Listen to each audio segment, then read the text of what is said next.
Olá pessoal, sejam bem-vindos em mais uma aula aqui da Cultive. É um prazer ter você aqui com a gente vai aprender um pouquinho hoje sobre umas técnicas de direito tributário e eu espero que vocês prestem bastante atenção, aproveitem a oportunidade para entender tudo sobre exclusão do crédito tributário, tá bom?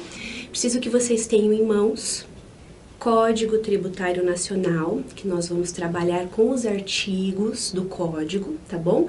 Para que daí vocês consigam, com a explicação e com o texto de lei, memorizar todas essas hipóteses, tá? Mas antes de começar, eu tenho que me apresentar, né? Nem todo mundo me conhece ainda. Meu nome é Fabiana Caricati, sou professora aqui da Cultive, de Direito Tributário, e eu espero que vocês aproveitem bastante a nossa aula de hoje, tá bom? Vocês estão preparados? Podemos começar? Vamos lá? Então vamos lá. Eu preciso falar para vocês um pouquinho do crédito tributário para que vocês entendam as hipóteses de exclusão do crédito tributário. Para que vocês já tenham ideia, quando nós falarmos de exclusão do crédito tributário, nós vamos tratar de duas hipóteses. A primeira é a anistia, a segunda é a isenção.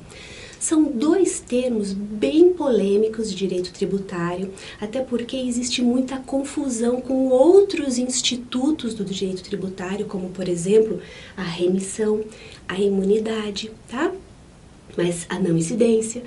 Mas a gente vai tratar isso para que vocês consigam memorizar os requisitos, os conceitos destas duas hipóteses, tá? De exclusão do crédito tributário. Eu preciso que vocês vejam o artigo 175 do CTN, tá? Lá vai estar expressamente determinado que as duas hipóteses de exclusão do crédito tributário é a isenção e a anistia. Veja bem, tanto a isenção quanto a anistia, elas são causas de inviabilidade da constituição do crédito tributário. Veja bem, a partir do momento que eu falo inviabilidade de constituição do crédito tributário, eu estou barrando o lançamento. Entenderam? Lembra do lançamento, né? Nós temos uma aula específica sobre o Instituto do Lançamento, então memorizem lá, corram, vejam aquele módulo para que vocês entendam o que é o lançamento, né? Como forma de constituição do crédito tributário e as hipóteses de lançamento. Então, a partir do momento que nós temos uma causa que impede o lançamento, eu tenho uma causa de exclusão do crédito tributário. E o que nós temos que dizer a respeito desta cadeia da relação jurídico-tributária? Nós já conversamos também a respeito da hipótese de incidência, né? O que é a hipótese de incidência? É aquele fato abstrato que a norma determina como fato imponível para uma obrigação tributária, tá? Norma abstrata.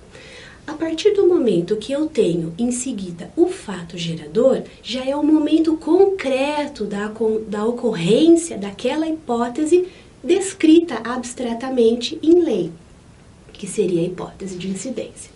A partir do momento que eu tenho em seguida a obrigação tributária, eu tenho a formalização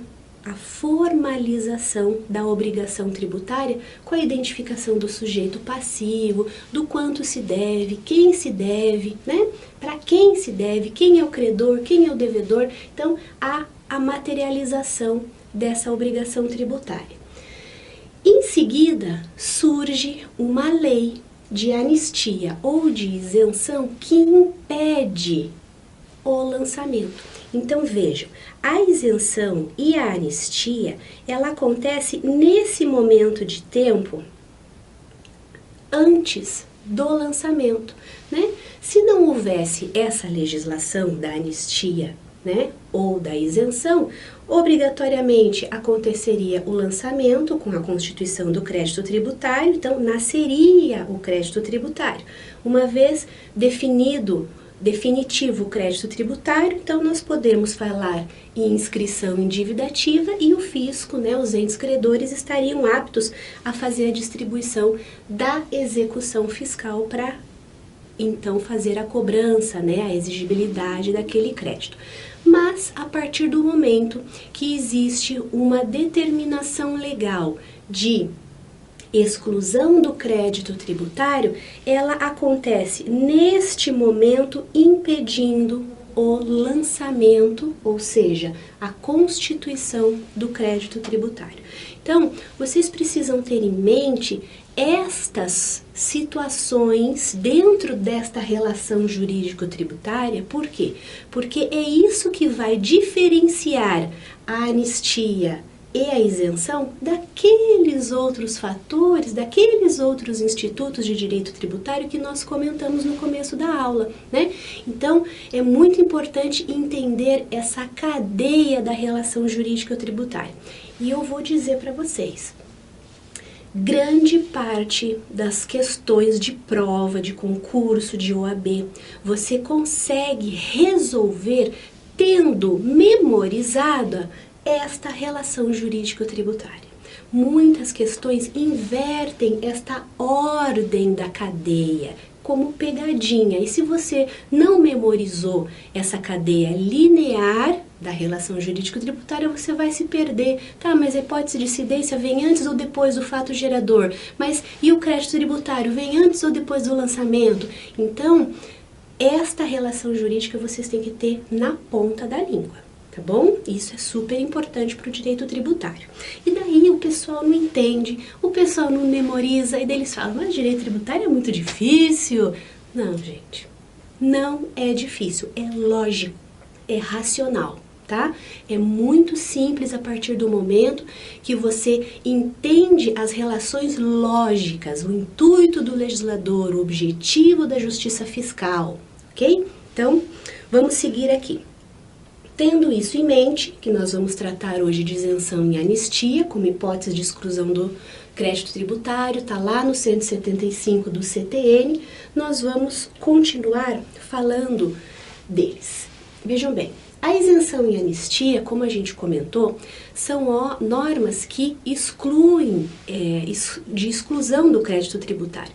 A partir do momento que eu estou falando de exclusão do crédito tributário, eu estou falando do quê? Eu estou falando de desoneração do pagamento de determinado valor, ok? E daí eu estou falando de que o contribuinte, a partir do momento que tem uma isenção ou uma anistia, ele fica desobrigado de fazer o pagamento de determinado valor para o fisco. Então, é uma norma desonerativa dos deveres patrimoniais do contribuinte. E o contribuinte, como a gente sabe, é o sujeito passivo da relação jurídica tributária, em que o credor é o sujeito ativo, que são os entes tributantes, tá? Mas vamos entender um pouquinho a diferença da isenção para a anistia. Tem uma frase para vocês memorizarem e olha, vai resolver todo o problema e é muito simples. Olha, isenta-se o tributo, anistia-se a multa. O que nós estamos querendo dizer aqui? Nós estamos querendo dizer que a norma que traz uma isenção, ela vai trazer a isenção de o pagamento de um tributo, a prestação pecuniária de pagamento de um valor ao fisco, que é a obrigação principal. Lembra da obrigação principal, da obrigação acessória? Então, isso é importante ter em mente também. A isenção vai fazer a desobrigação do pagamento do tributo. Por sua vez, no caso da anistia, nós não estamos falando de obrigação principal. Nós estamos falando de prestação pecuniária com o intuito de sanção. Nós estamos falando da multa, ok? Não existe anistia de tributo, do mesmo jeito que não existe isenção de multa, ok? Então, tenham isso em mente, porque daí vocês matam toda a questão conceitual de isenção e anistia. Tranquilo? Bom, uma outra situação importante que a gente precisa comentar com vocês. Se eu estou falando que eu posso criar uma lei que isente o pagamento de um tributo, obrigatoriamente eu tenho que fazer uma relação do poder de tributar. Então, quem é que tem o poder de tributar? Ah, é a União, ah, é o Estado, ah, é o município, o Distrito Federal. Então, conforme for o ente tributante de competência de instituição daquele tributo específico, também será ele o competente para criar uma lei de isenção. Não pode haver essa mistura entre os entes tributantes, ok? Então, é importante a gente ter em mente que vai ter o poder de isentar aquele mesmo ente tributante que tem a competência tributária para instituir aquela obrigação, tá? Isso também é importante da gente considerar. Eu coloquei aqui para vocês algumas disposições gerais que nós vamos tratar a respeito tanto da isenção quanto da anistia, porque existem fatores, existem requisitos que se aplicam às duas, né? Então nós vamos tratar dos requisitos comuns, né, aos dois, para que depois a gente trate específico do que é isenção e do que é a anistia e aqueles requisitos peculiares, particulares a cada um desses dois institutos. Mas por hora, vamos tratar das disposições gerais. Então, a primeira coisa que eu preciso comentar com vocês, legalidade. Vocês lembrem do artigo 97 do CTN, que vai trazer a observância do princípio da legalidade para a matéria tributária. Então, nós temos que dizer que somente a lei pode determinar, criar hipóteses de exclusão do crédito tributário. Se eu tenho o princípio da legalidade que determina que eu só vou pagar tributo se a lei anterior que a defina, eu também posso dizer com toda certeza que eu só vou ter uma causa de exclusão do tributo se eu tiver uma lei que a determine. Então, isso é extremamente importante porque toda a normativa de exclusão do crédito tributário precisa estar positivado, precisa estar expressamente em lei, em observância ao princípio da legalidade geral, que está lá no artigo 97 do CTN. Temos que dizer também que nós precisamos de uma lei específica, tanto para a anistia quanto para a isenção. Veja bem, não há uma regra geral a respeito desses institutos. Nós precisamos ter uma lei específica que determine as causas que vão ser aplicadas à anistia ou as causas que vão ser aplicadas à isenção. Então, é uma lei específica que traz todas as características para que efetivamente se possa concretizar as hipóteses de exclusão do crédito tributário. Bom? Uma outra situação que nós temos que dizer é o seguinte: as hipóteses de exclusão do crédito tributário, elas estão absolutamente, literalmente expressas em lei. Veja bem, se elas estão expressas em lei, eu preciso fazer a interpretação literal daquele rol. Ou seja, não posso, com base numa outra normativa, determinar a isenção de determinado tributo. Eu preciso ter a interpretação a interpretação literal do texto de lei para que a gente consiga fazer a identificação das hipóteses. E no CTN nós temos as duas únicas hipóteses. Esse é um rol taxativo, não existe outra hipótese de exclusão do crédito tributário, tá? Temos que fazer a interpretação literal de que só existe hoje positivada apenas duas hipóteses de exclusão. E desta forma faremos a interpretação literal da legislação, ok?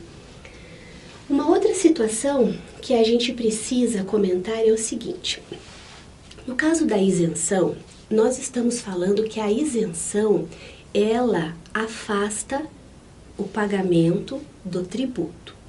E nós sabemos, já aprendemos, que pagamento de tributo é obrigação principal. A partir do momento que eu tenho uma lei dizendo que eu vou isentar o pagamento daquele determinado tributo, não significa dizer que eu estou fazendo uma interpretação extensiva às obrigações acessórias decorrentes do pagamento daquele tributo. Veja bem, vou dar um exemplo para vocês, até coloquei aqui para facilitar.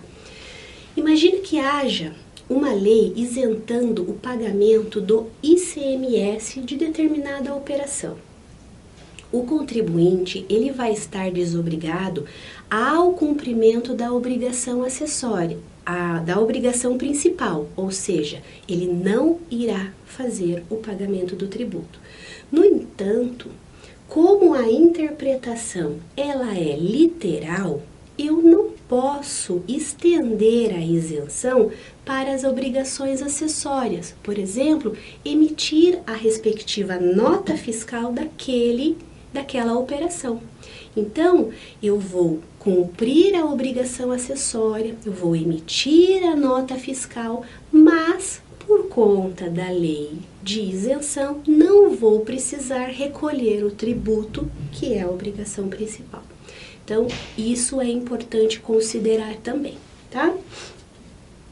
Uma outra situação importante é o seguinte: a lei da isenção, ela vai absolutamente respeitar o princípio da irretroatividade da norma tributária. Vocês lembram do princípio da irretroatividade? Nós tivemos uma aula aqui a respeito de todos os princípios que se aplicam em matéria tributária. E um deles é a irretroatividade. O que significa dizer? Nós temos que ter em mente que, lembra lá, hipótese de incidência é a norma abstrata para depois eu poder fazer a exigência da lei. Então, princípio da legalidade. A partir do momento que eu tenho uma lei antecedente, eu posso posteriormente exigir o tributo, ok? E o que significa a irretroatividade? Significa que a lei, ela é sempre antecedente. Primeiro eu tenho a lei para que ela atinja a fatos futuros, ok? Uma lei posterior, em regra, não retroage a fatos geradores acontecidos antes da publicação da lei. A lei da isenção, ela é exatamente nesse sentido. Então, primeiro vem a legislação para que depois haja a desoneração daquele pagamento, daquele tributo. Ou seja, a lei da isenção, ela tem efeito para frente, ok? Não atinge fatos passados. Mas aqui tem uma diferenciação importante em relação à anistia, porque na lei da anistia já é ao contrário. O que acontece? Ela vai atingir efeitos pretéritos, é uma normativa que vai retroagir. Então, ela vai ser aplicada a multas instituídas, multas cobradas anteriormente. Então, nós temos primeiro a lei, no caso da isenção, para depois ter a desobrigação. No caso da anistia, é o inverso. Primeiro eu tenho uma multa constituída, para depois vir uma lei anistiante que determina que, ó, você não precisa mais pagar esta multa aqui pretérita, tá? Por isso que a gente diz que a isenção é para frente e a anistia é para trás. Agora, em relação ao princípio da irretroatividade, é importante a gente considerar uma situação. Aquelas multas que já foram efetivamente pagas, recolhidas pelo contribuinte, a partir do momento que vem uma lei de anistia, não vai atingir este contribuinte que já pagou essa multa. Então, ele não vai ter direito de restituir aquela multa paga, ok? Isso é importante considerar também. Então, o fato dela ser para trás, a lei da anistia não garante direito de restituição àquelas obrigações que já foram extintas pelo pagamento, ok? Então, isso é importante também considerar. Vamos continuar aqui. Como eu disse, tivemos uma visão geral da normativa, agora a gente vai tratar especificamente da isenção e depois nós vamos tratar especificamente da anistia, tá? Tá todo mundo tranquilo aí? Tudo certo? Vamos continuar? Então vamos lá. Bom, eu preciso que vocês vejam o artigo 176 a 179 lá do Código Tributário Nacional. É interessante que vocês leiam o artigo na íntegra, né? No caso, esses artigos aqui determinados, para que daí, quando a gente for detalhá-los, vocês já tenham em mente o conteúdo dos dispositivos legais, tá bom? Então, vamos lá. Como nós falamos, a isenção é uma forma, é uma causa de exclusão do crédito tributário. Então, vai ser uma dispensa legal de se fazer o recolhimento daquele determinado tributo. Estamos falando de obrigação principal. Nós temos aqui uma teoria que é importante mencionar com vocês. A doutrina, ela fica um pouco dividida em relação à incidência dessa isenção. Então, é uma norma que tem uma incidência, ou simplesmente aplica-se essa teoria da exceção à norma de tributação. Então, a doutrina ela evoluiu bastante no sentido dessa teoria da exceção à norma de tributação. Então, significa dizer que simplesmente eu tendo uma dispensa legal do pagamento do tributo, eu não estou falando de incidência. Nós estamos falando, nesse caso, de dispensa de uma norma de tributação. Então, é uma exceção à norma de tributação. Não há que se falar em incidência. Por outro lado, apesar dos fundamentos e dos renomados, né, tributaristas que desenvolveram e apoiam, né, e avalizam essa teoria da exceção da norma de tributação, nós já tivemos o posicionamento dos nossos tribunais superiores determinando que a isenção é um caso que ocorre em incidência tributária, sim. Então, a partir do momento que eu tenho o fato gerador nasce a obrigação tributária, né? E a partir do momento que estaria apto a fazer o lançamento para ter, enfim, a constituição do crédito tributário, antes disso vem uma norma de exclusão do crédito tributário, no caso a isenção, né? A norma de isenção, que impede a cobrança deste valor do fisco. Então, quando eu estou falando que há a incidência, eu estou querendo dizer que efetivamente aconteceu o fato gerador, mas não vai ser cobrado do contribuinte simplesmente porque houve uma legislação determinando a dispensa do pagamento. Mas isso não quer dizer que essa norma afastou a incidência tributária, tá? Então, para efeitos de concurso, temos que seguir a orientação dos tribunais superiores que assim determinam. Eles entendem que efetivamente houve a incidência tributária no caso da lei de isenção, tá bom? É importante a gente comentar também que a lei de isenção, ela não é uma norma discricionária dos entes tributantes, tá? Elas estão embasadas em fundamentos jurídicos. Não existe uma hipótese de que simplesmente o ente tributante falou, ó, não vou mais exigir esse tributo. Veja bem, todas as normas que fazem estipulação de isenção, elas estão fundamentadas em princípios como a capacidade contributiva, por exemplo, a justiça fiscal. Nós temos casos em que a isenção se aplica a determinado tributo de uma região específica do país por conta de uma calamidade, por conta de uma catástrofe natural, enfim, nós temos a lei de isenção como forma de justiça fiscal.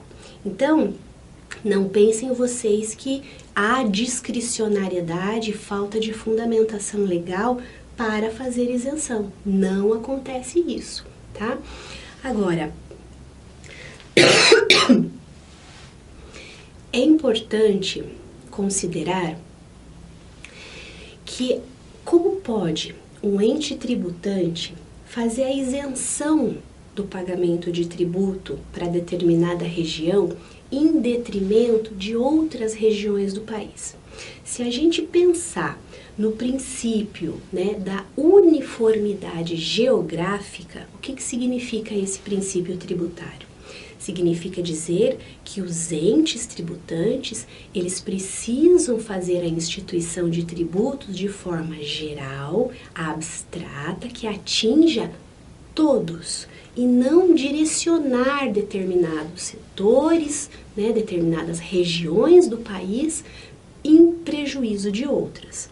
Mas nós também aprendemos que o princípio da uniformidade geográfica comporta a exceção, por conta das diferenças socioeconômicas das diversas regiões do país.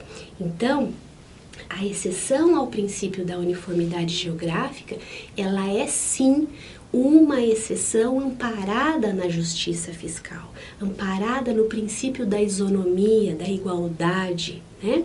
Então, é possível ter essa norma de interesse público que faz a desoneração de determinado tributo para uma determinada categoria, para uma determinada região do país, como forma de justiça fiscal, tá bom? Então, isso é importante também, né? Já vi algumas questões de concurso dizendo que a anistia, ela afronta o princípio da uniformidade geográfica, e isso não é verdade, tá? Conforme a gente acabou de colocar para vocês.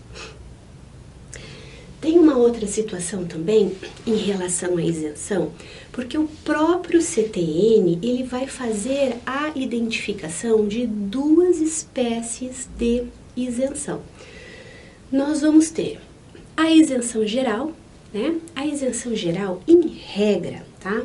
Em regra, as isenções, elas são fixadas, são estabelecidas por lei ordinária, tá? Acontece que, o que nós dissemos?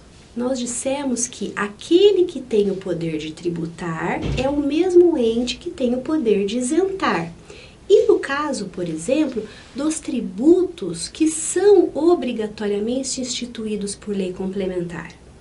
Então, neste caso, se eu tenho uma lei complementar que institui o tributo, eu também vou ter uma isenção por lei complementar que exclui daquele determinado tributo. Então, a partir do momento que eu tenho uma isenção geral, em regra, ela é trabalhada com publicação de lei ordinária. Mas existe sim a possibilidade de ser feita com base em lei complementar, tá? Isso é importante também. Nós temos também o outro tipo de isenção que o artigo 179 vai tratar da isenção individual. E essa isenção individual, ela vai ser determinada por despacho da autoridade administrativa, tá? Então, eu vou ter um despacho da autoridade administrativa determinando os requisitos da isenção para aquele setor da economia, para aquela região do país, ok? Então, este despacho da autoridade administrativa, conforme está lá no 179, não traz direito adquirido.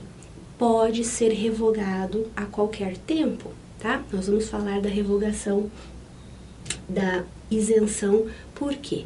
Porque a legislação, o CTN, ele determina que a isenção ela pode ser revogada a qualquer momento, que nós chamamos de revogabilidade plena da isenção.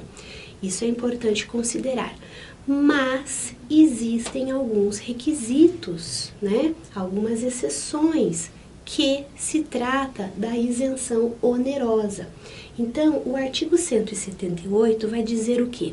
Ela vai dizer que determinadas isenções, elas têm prazo certo e determinada condição. Então, prazo e condição. Eu estou dizendo que existe uma isenção onerosa. Se eu estou fazendo estipulação de uma isenção onerosa, eu criei uma expectativa para aquele meu contribuinte de que, naquele período e sob aquelas condições, eu não vou precisar fazer o recolhimento do tributo. Se eu criei uma expectativa no contribuinte, preservando a segurança jurídica, eu não posso revogar essa lei de isenção a qualquer tempo. Precisa obrigatoriamente observar o prazo e as condições, tá? Isso está determinado lá no 178 do CTN, tá? E também é importante que vocês tenham em mente. Tanto uma quanto outra, tanto a isenção geral quanto a individual, ela não gera direito adquirido, ok? Então, se for revogada, a partir do momento da sua revogação, passa a ser exigido o tributo, se for o caso de juros, se for o caso de multa, né, de aplicação de penalidade, né? Então, o tributo e todos os seus consectários passam a ser exigidos a partir do momento da revogação da lei de isenção, tá bom? Isso é importante considerar também, ok? Vamos continuar?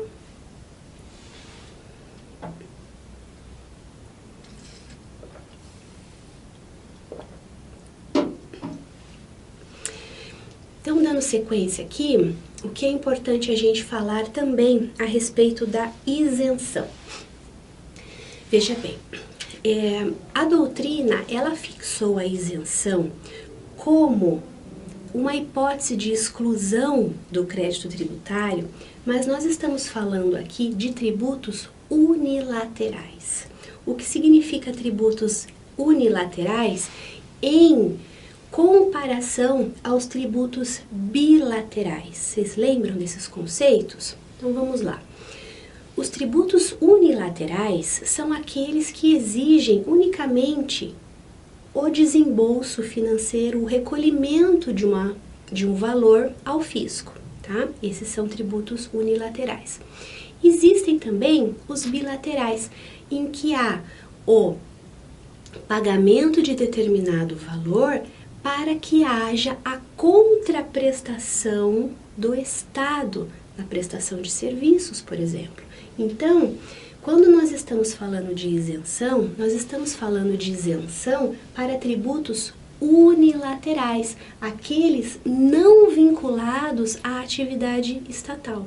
Então, isso também é importante de considerar, fazendo essa relação entre tributos unilaterais e tributos bilaterais, os que exigem essa contraprestação do Estado, tá?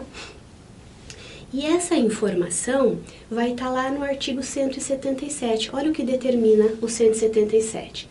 Salvo disposição de lei em contrário, a isenção não é extensiva às taxas e às contribuições de melhoria, porque são tributos bilaterais, né? As taxas e as contribuições de melhoria, e aos tributos instituídos posteriormente à sua concessão.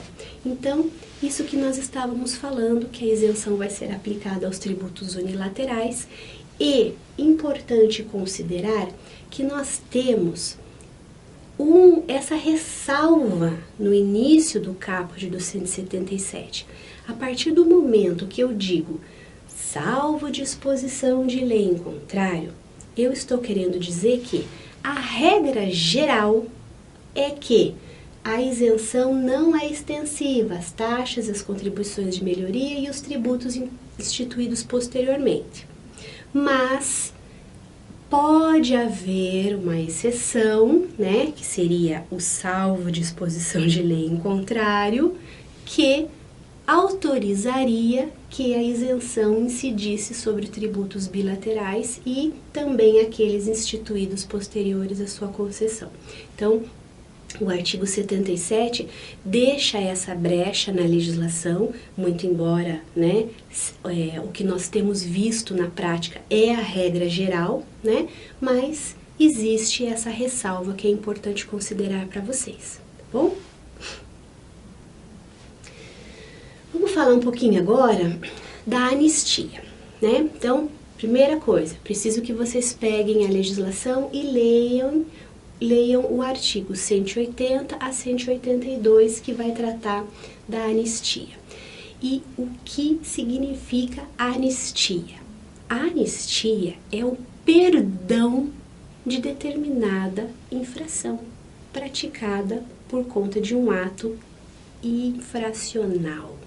Então, é o perdão legal das infrações. Por que é o perdão legal? Porque nós dissemos que as hipóteses de exclusão do crédito tributário precisam estar positivadas em lei.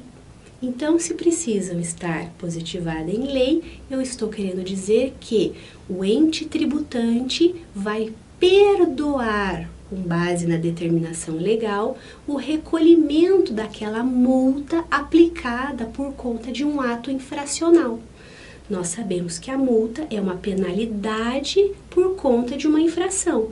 Então, eu afasto a possibilidade de exigência desta penalidade, desta sanção, tá bom? Então, como eu disse, perdão legal das infrações, do que decorre a inaplicabilidade da sanção. Então, eu retiro a possibilidade de aplicar a sanção por conta daquela infração cometida pelo contribuinte, tá? Este é o conceito de anistia, é o conceito determinado pela doutrina, tá? E o que é importante a gente considerar também, como nós já mencionamos, a anistia, ela só é aplicada após o cometimento da infração. Então, nós estamos dizendo que primeiro há a infração, primeiro há a fixação desta multa, desta penalidade, desta sanção, para posteriormente haver uma lei anistiante que retira a exigibilidade daquela penalidade, tá? Então, nós estamos falando sobre a aplicação antes do lançamento da multa, tá? Como nós mencionamos, se a multa foi lançada e recolhida pelo contribuinte, não há que se falar em cabimento de aplicabilidade da anistia. Está pago. Se houve o pagamento é uma causa de extinção do crédito tributário. Então, se não existe mais o crédito tributário, não há que se falar mais em anistia, ok? Então, isso é importante também, considerar o tempo, o cometimento da infração e antes do lançamento da multa, ok? E que é importante a gente falar também da anistia, porque existem alguns requisitos específicos, e eu trouxe aqui o texto de lei para que vocês leiam comigo, para a gente entender esses requisitos dispostos lá no artigo 180, tá? Vejam bem, a anistia, ela abrange exclusivamente as infrações cometidas anteriormente à vigência da lei que a concede. Então, lembra para trás, né? A lei retroage. Não se aplicando aos atos qualificados em lei como crimes ou contravenções e aos que, mesmo sem essa qualificação, sejam praticados com dolo, fraude ou simulação pelo sujeito passivo ou por terceiro em benefício daquele, tá? Salvo disposição em contrário, as infrações resultantes de conluio entre duas ou mais pessoas naturais ou jurídicas. Bom, então o que nós temos que extrair do artigo 180?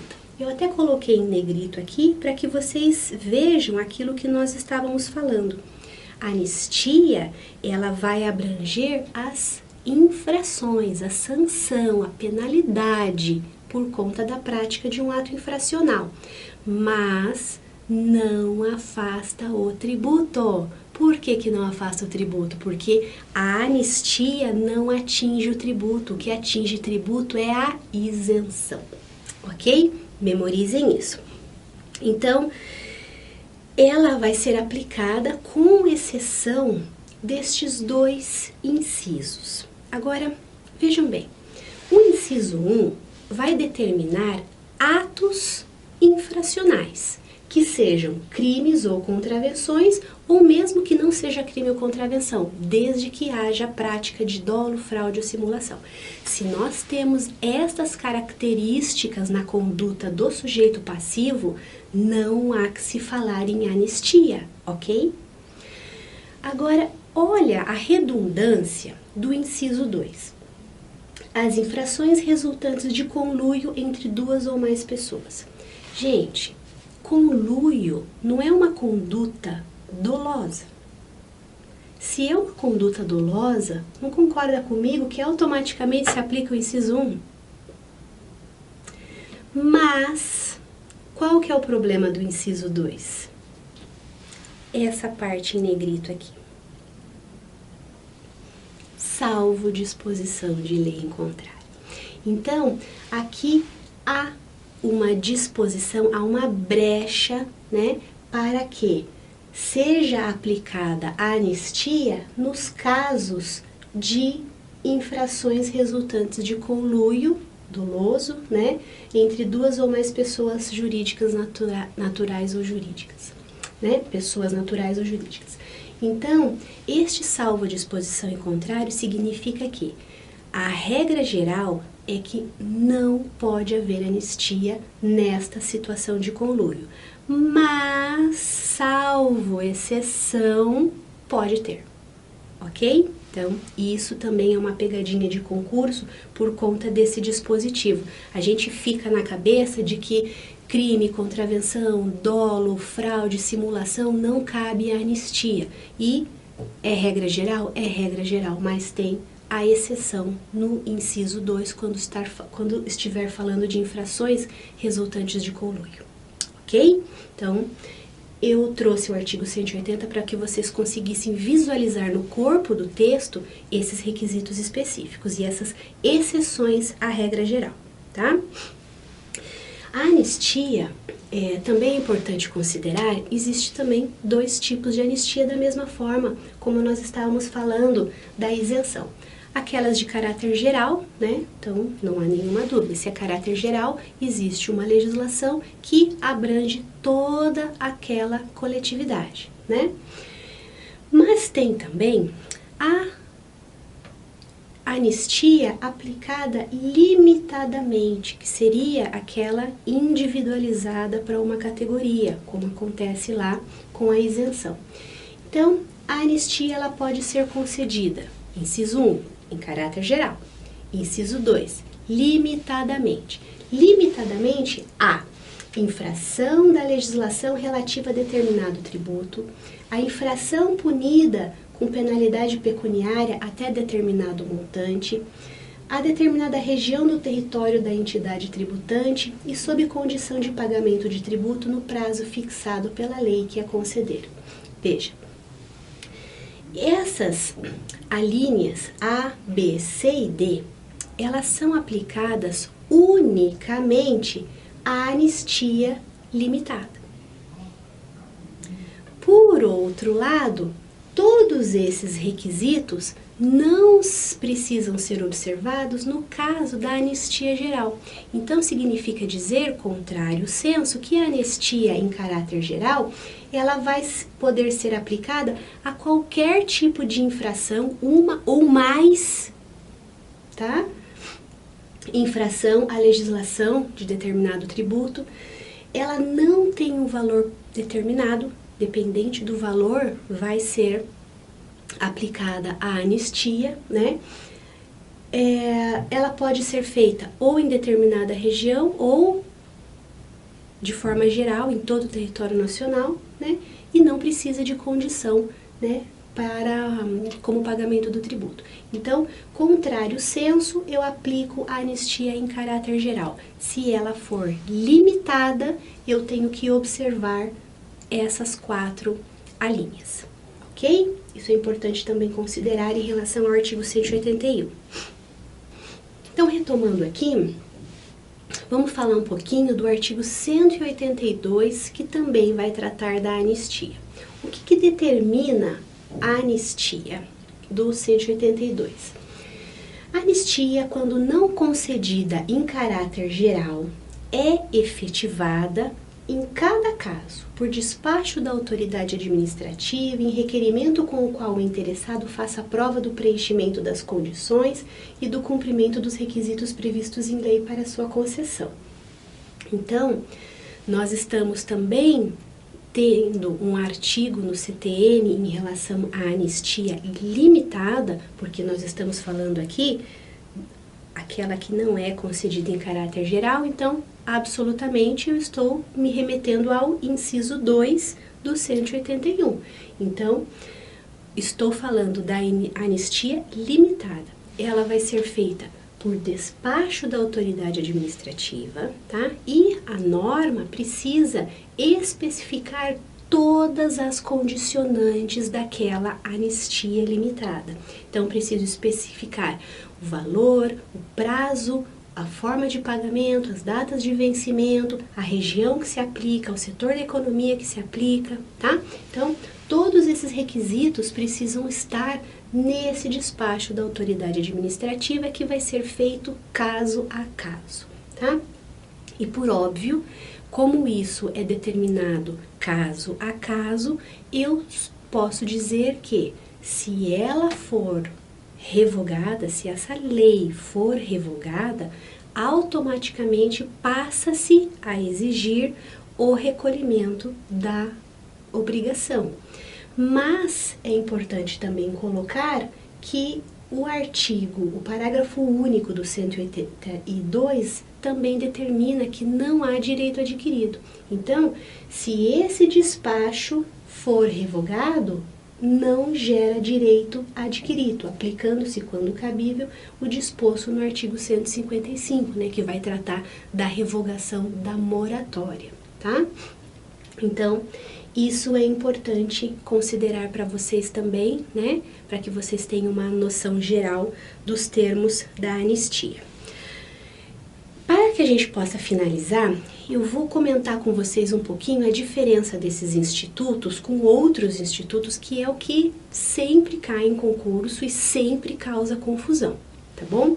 Então, nós colocamos aqui que a isenção e a anistia são causas de exclusão do crédito tributário. O que significa exclusão do crédito tributário? Eu deixo de exigir aquela obrigação e acontece antes do lançamento. São os requisitos que nós acabamos de ver. Mas existe também um outro instituto chamado remissão. A remissão, da mesma forma que a anistia, também é um perdão legal. Mas qual que é a diferença da remissão para a anistia? A remissão, ela vai estar expressa no 156, inciso 4 do CTN, e lá é um artigo específico sobre causas de extinção do crédito tributário.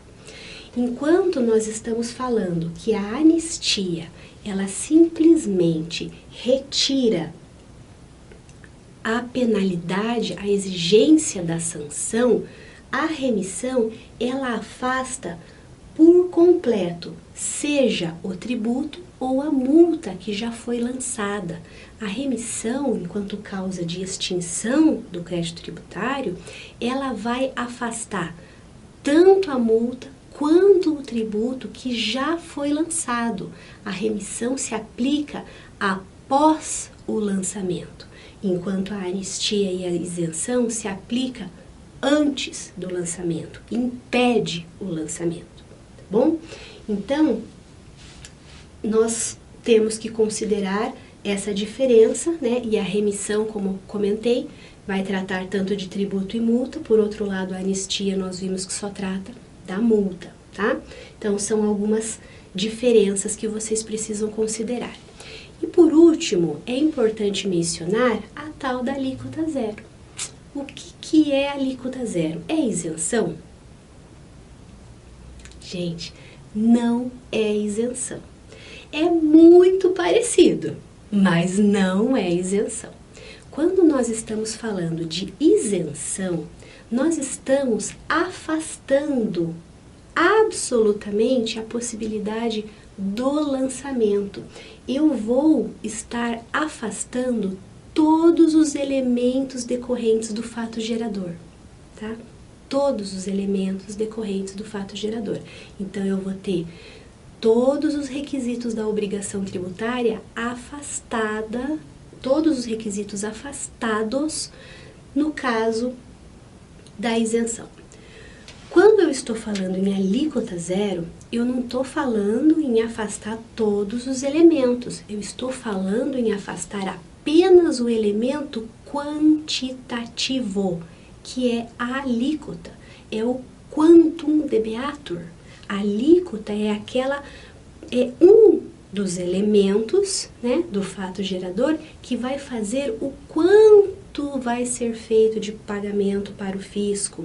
Então, quando eu estou falando em alíquota zero, eu estou falando em nulificar apenas o critério quantitativo do fato gerador, ok? Enquanto a isenção suspende todos os elementos do fato gerador. Então, vejam, são situações que são parecidas, mas tecnicamente são absolutamente diferentes. Então, é importante que vocês entendam essas diferenças, entendam as etapas dessa relação jurídica tributária para vocês poderem situar dentro daquela cadeia linear o que é uma coisa, o que é outra, onde que acontece aqui, onde acontece ali, porque fazendo essa interpretação, automaticamente você vai fazer a identificação do instituto, tá? Para você ter sucesso aí nas tuas provas. Então, vou deixar aqui para vocês o nosso site, nosso e-mail, nós estamos aí em todas as redes sociais. Se vocês tiverem qualquer dúvida, qualquer sugestão, qualquer pergunta, entre em contato com a gente, vai ser um prazer, né, atendê-los. E eu espero que vocês tenham conseguido absorver esses institutos de hoje e vou convidá-los para a próxima aula, tá bom? Estejam sempre conosco aí que vocês vão conseguir aprender um pouquinho de direito tributário, que é uma matéria muito, muito, muito legal, tá bom? Um beijo para vocês, tudo de bom e bons estudos!